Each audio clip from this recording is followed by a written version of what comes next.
Plain Follow steel. me.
71% of our planet's surface is covered by water, and it makes up for 96% of all the water on the planet. The ocean holds many mysteries to us humans, and can manifest itself as one of the most powerful forces of nature on the planet. Yet a bunch of touristy kooks feel the need to go a bunch of places that they really shouldn't. I mean, it took me my entire life to have an understanding of the ocean that I do. Being a professional skimboarder and a longtime surfer since I was 6 years old, I have seen and uploaded my fair share of crazy videos involving the ocean. But today, specifically, we're gonna talk about the kooks of the ocean and show you guys some hilarious footage of tourists and kooks getting slapped down by the hand of Poseidon. I'm Jack Kenny of the Juke Squad, here to entertain you through all of quarantine. All I ever ask is that you drop a like on this video. It supports me, it keeps me doing what I do, and you get to watch my videos for free, so you can do me that solid, I think. Now it's time to dive in, part 1 of Tourists vs. the Ocean.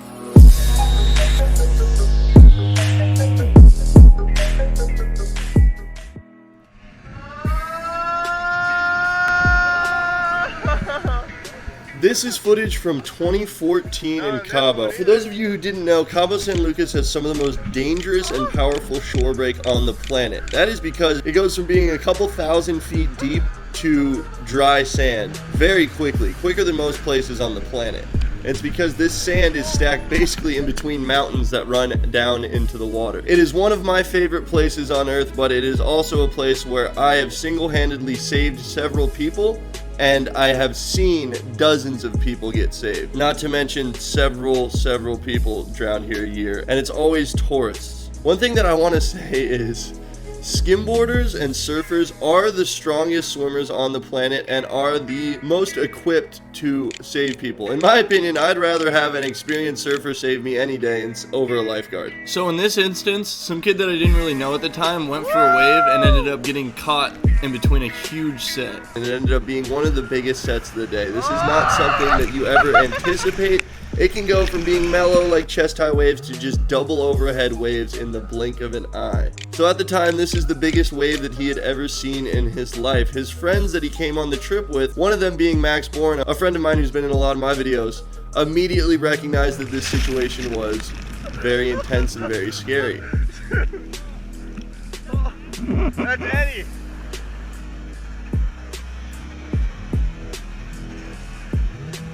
So he tried to help him, and you see him jumping over the waves. You just try to get close and to try to yell to keep him calm. But as you can see, he puts his arm up and is waving for help.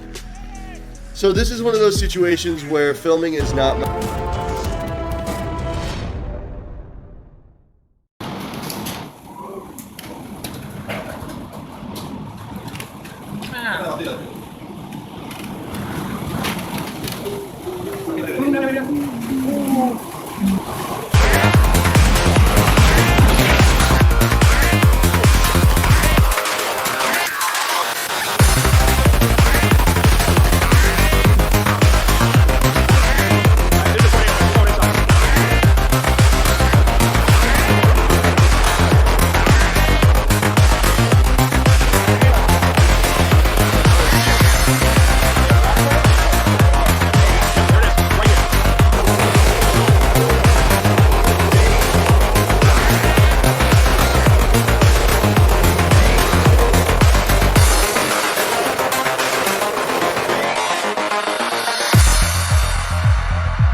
days in a row.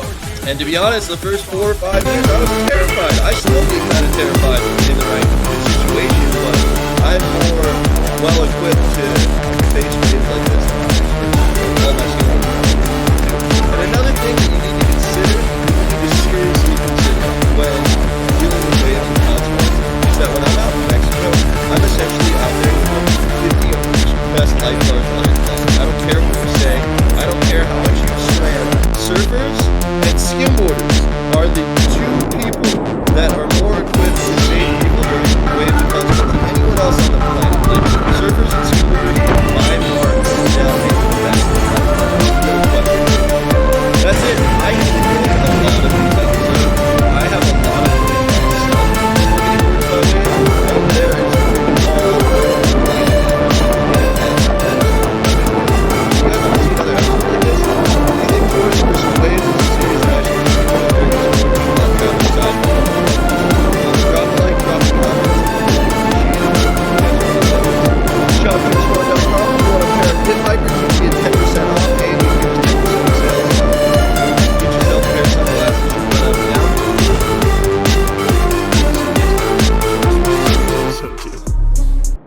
Shortly after 6 PM on August the 4th, an explosion ripped through the port of Beirut.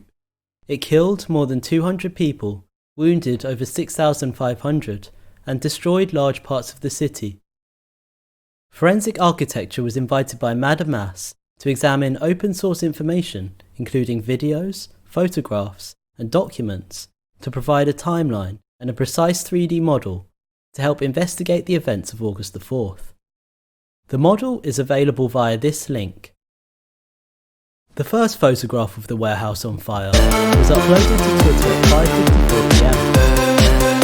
We carefully geolocated this photograph by identifying the key buildings and calculated the damage correlation.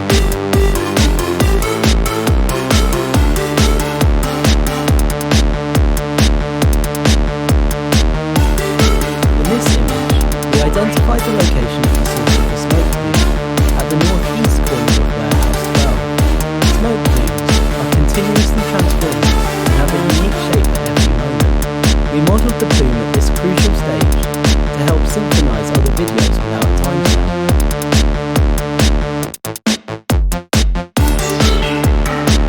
The video shot at around the same time from one of the balconies of the Istanbul Tower shows the same source of fire purely on the same side of the warehouse. The shape of the plume and the heat source suggests that the fire is growing. Another video starting at 5:58 PM in the nearby St. George Hospital provides 10 minutes of uninterrupted footage of the warehouse. Within 2 minutes, the smoke thickens and its colour changes to a darker shade. According to Gareth Oller, a UN explosives analyst, this suggests that something burning inside the warehouse has changed.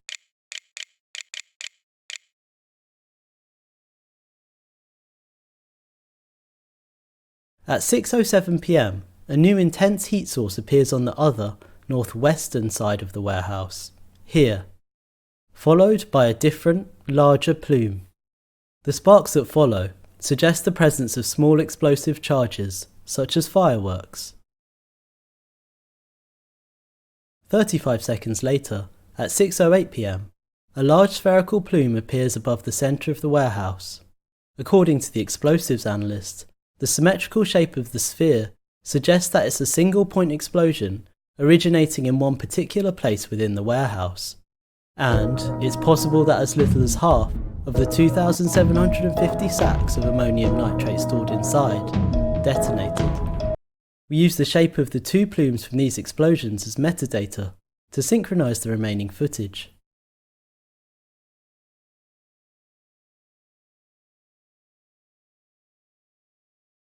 نحن عم نعطيكم هلا الشي لايف. Live news. It's an